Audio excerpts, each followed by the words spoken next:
Did y'all know that Alabama has more cases per capita of educators having sex with students than any other states? Those reports were released in 2015, over 10 years ago, and very little has changed in the state of Alabama since then to address this issue. Alabama was called the epicenter. They were called ground zero. Over 100 cases of educators having sex with students were prosecuted in the 2 years leading up to those 2015 reports. We're going to talk about all that today on the porch with Munchies and Murder. You might notice we're not out here at night today. We're in the daylight because I figure it's time we bring this issue from the dark into the light. So let's talk about a few cases that were going on around that same time that those 2015 reports were released. Now, we had a teacher, a coach at Asheville High School in Asheville, Alabama. Now, that would be Anthony Rice. Anthony Rice was arrested on multiple counts of a school employee engaging in a sex act with a student, and he was initially held on a $300,000 bond. Now, with this Anthony Rice situation, I want to talk about something that often happens in these educator-student sexual relationships. You see, these educators are beloved, especially in these smaller communities. And the students that are not being victimized by them love these coaches, teachers, and educators. And when these things happen, when they are arrested and charged with these kind of charges, these students will turn out in droves to defend these people. And that is exactly what happened in this Anthony Rice situation. Now, the next case is in Blount County, Alabama. It happened in 2015. It's Matthew Shane Webster. Now, this case right here is going to detail another situation that often occurs in the state of Alabama. Now, Webster was a teacher at Cleveland High School, and that's in Blount County, Alabama, and he was indicted for a school employee having sex with a student under the age of 19. And what Webster did to get out of that was his victim was 17, and she turned 18 years old before Webster could be prosecuted. So Webster married her. She wouldn't testify. All the charges were dropped. It's important to note here that Webster and that victim are no longer married, but there's nothing that can be done now. It's too late. And Webster is not the only educator in the state of Alabama that has chosen to marry their victim in order to get out of those charges. It happened again in 2022 in East Limestone County, Alabama, with a soccer coach named Thomas Blake Tucker. He was a soccer coach at East Limestone High School. Now, Thomas Blake Tucker was arrested and charged with a school employee having sex with a student under the age of 19. And while Tucker was out on bail, the victim turned 18 years old and they got married. They then petitioned the court to have the charges dropped, and that is exactly what the court did. They dropped those charges. Now, Thomas Blake Tucker and his victim are currently still married. Now, it's important to note here that the age of consent in the state of Alabama is 16 years old. Yes, a child, 16 years old, unless you are employed by a school.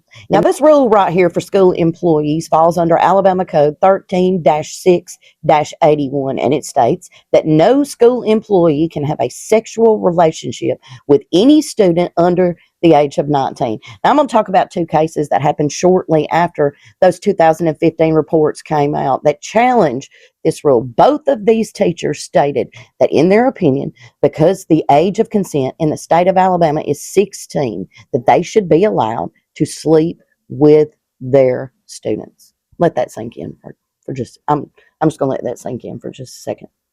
Now, the first one we have is Carrie Cabry Witt. She was a teacher at Decatur High School, and that's in Morgan County, Alabama. Now, she was arrested on March the 16th after allegation that she had sexual contact with multiple students while employed at Decatur High School. She was indicted by Morgan County Grand Jury on 2 counts of a school employee engaging in a sex act with a student under the age of 19. Now, Witt's defense argued the statute was unconstitutional as applied, arguing equal protection due process issues because Alabama's general age of consent is 16. 16. And at one point, a lower circuit court actually sided with Witt, stating that the statute that said educators cannot sleep with students under the age of 19 was unconstitutional. All that worked its way up through the appeals courts, and on March the 21st, Witt entered a blind plea to 1 count. The second count was dismissed. She pleaded guilty to a school employee sex act charge and therefore faced up to 20 years. She faced 20 years in prison. Now, at sentencing in July of 2021, the judge imposed a 10-year sentence, but ordered she only serve 18 months in prison. Now, this was a teacher at Decatur High School that had sex with multiple students. Now, the split sentence was 18 months incarceration and 18 months in a community corrections program. The remainder was to be served on probation, and she must register as a sex offender. A court later ordered Witt to pay approximately $100,000 in salaries and benefits that she was paid while she was on paid leave from Morgan County Schools while they worked on prosecuting her. So let's talk about the second teacher that slept with students that claimed it was well within their constitutional rights to do so because the age of consent in Alabama is 16 years old. Now, this is Charlie Jones Parker, was employed at Pickens Academy, and that's in Carrollton or Pickens County. Arrested on March 16th in Pickens County. She was a gym teacher. Notice both of these are women. Both of these cases are women. A gym teacher, a head girls basketball coach at Pickens Academy at the time. Early news reports noted that she and her husband were booked.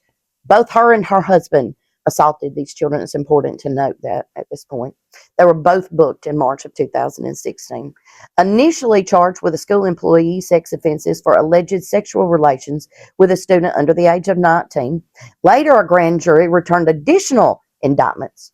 Reports list up to 12 counts of school employee sex act with a student, plus additional counts such as burglary, furnishing alcohol to a student. And all of this was related to the allegations of both her and her husband having sex with a student. Now, again, Parker used a defense stating that it was within her constitutional rights to have sex with any student that was 16 or older. Now, Parker pled guilty in 2017, and she wound up getting 3 years.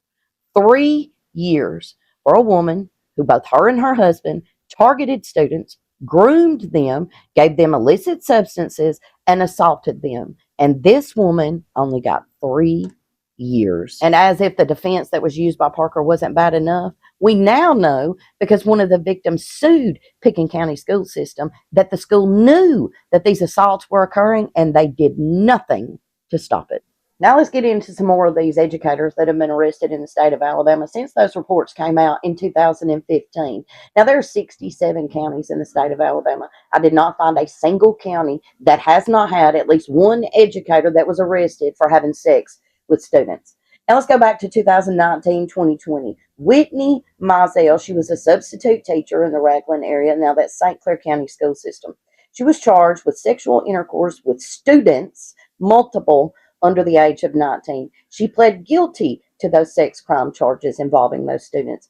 Whitley was given 2 years. In 2023, Jessica B. Erb. Now, she was the guidance counselor at Asheville High School. Again, that's in St. Clair County, Alabama. You're going to see some cluster counties when I'm talking about these different things. Now, Jessica was charged with 2 counts of a school employee having sex with a student under the age of 19. But Jessica actually did a lot more than that. She gave students illicit substances. This was an ongoing grooming situation with multiple students. Jessica Erb pled guilty, and she got a 6-year split sentence, 3 years in and 3 years in community corrections.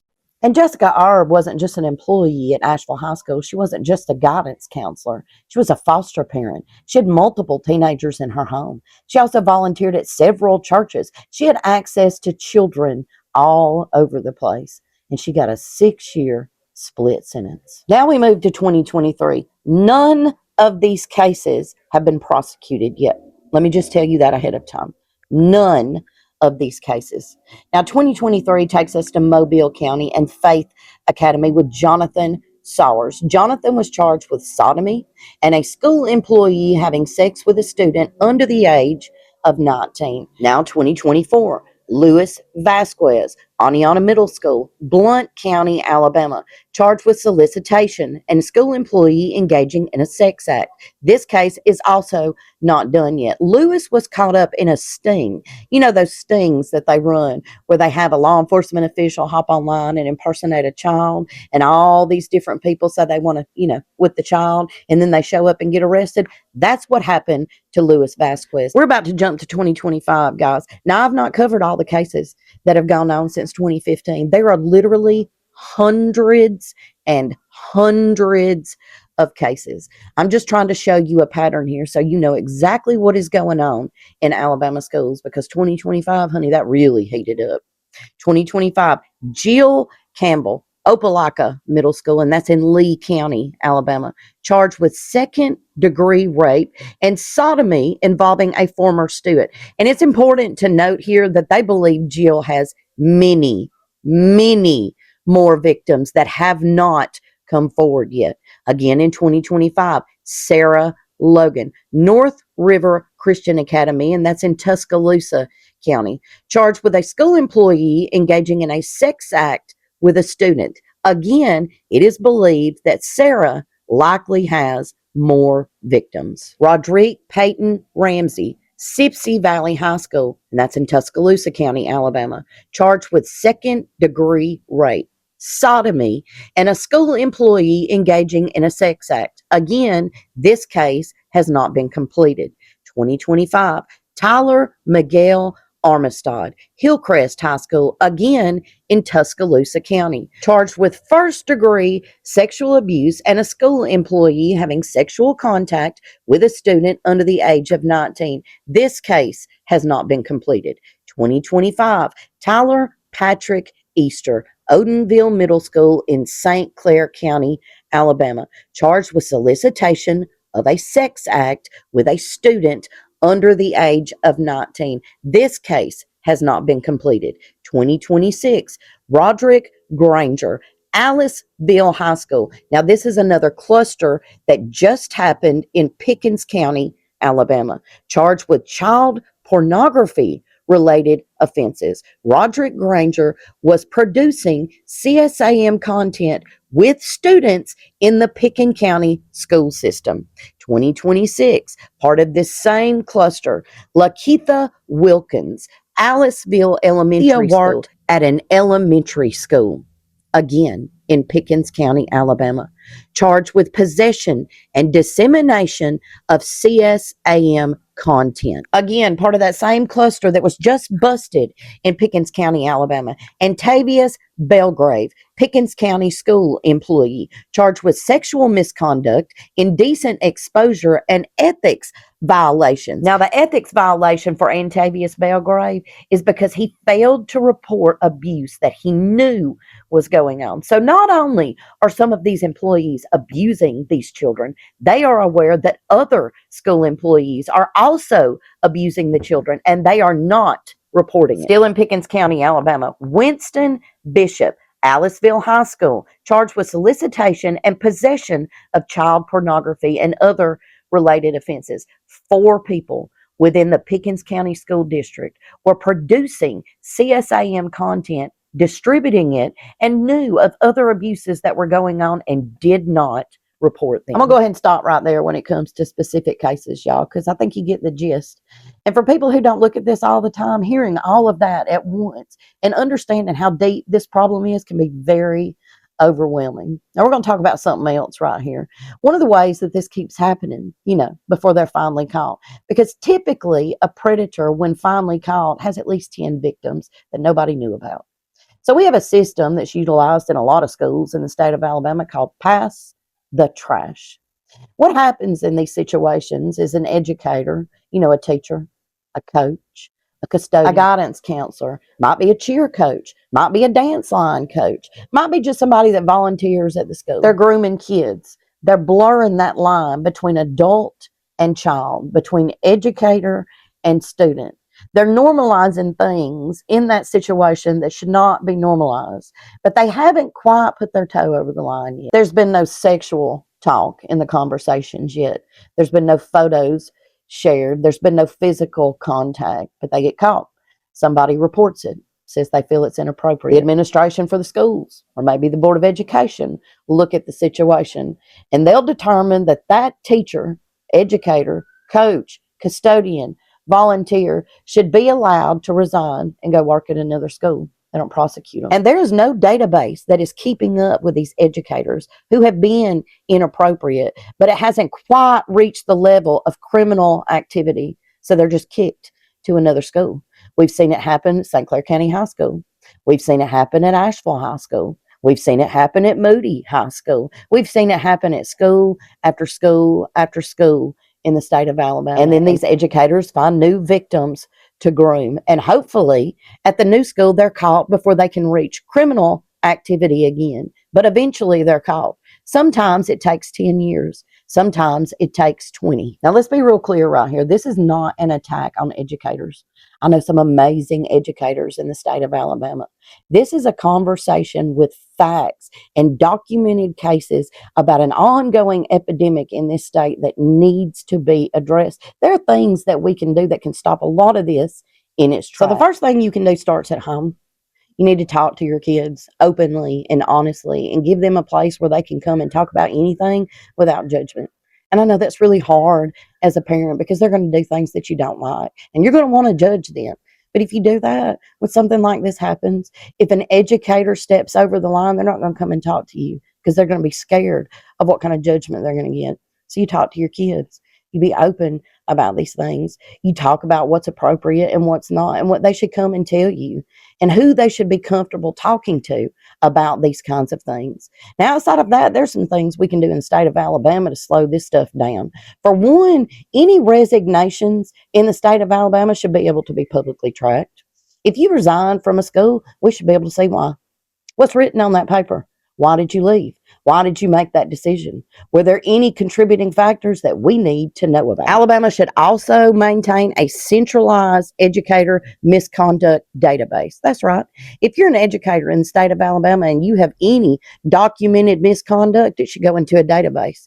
Anybody in the education system in the state of Alabama should be able to pull up your name and see any instances where you have been accused of misconduct with a student. Now, every single time there's an allegation of abuse, there's supposed to be a report made by that school. It is supposed to be turned in, but that does not happen.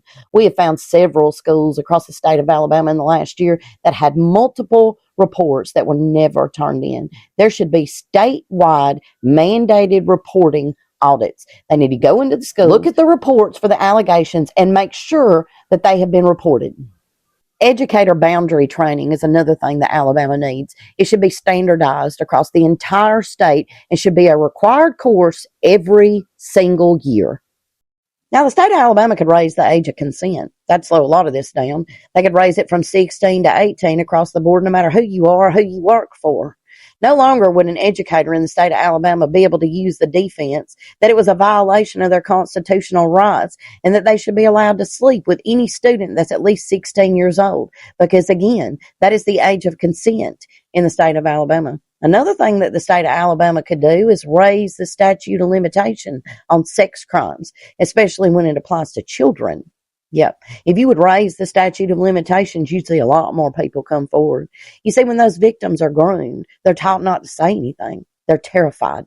They're scared to death that people are going to judge them, that they're going to blame them and not the perpetrator. If you raise that statute of limitations as these children get older and they come to understand what's been done to them and that it is not their fault and that they are not to be blamed, a whole lot more people would come forward. And all these educators that have been in our system for decades, would finally be caught. They would finally be in jail. Now, the biggest thing that you as a parent can do is be involved in your kids' lives. Get involved as deeply as you can. I mean, be everywhere all the time. And I know people work and it's hard to do that, but get involved. If you are deeply involved with your child, if you're there, if you're present, these predators are far less likely to target your child. They look for children that don't have families that are involved. They look for children that are by themselves. They look for children that have bad home lives. That is what they do. It is how they operate. I want to thank every single one of y'all for hanging out with me this week on the porch with Munchies and Murder as we dove into the epidemic of educators in Alabama having sex with students and asked the question, why are so many educators in the state of Alabama having sex with students? Now, I want y'all to join me right back here next week on this porch where we dive deep again on more Alabama crime, corruption, and that good old boy system. Y'all have a good week.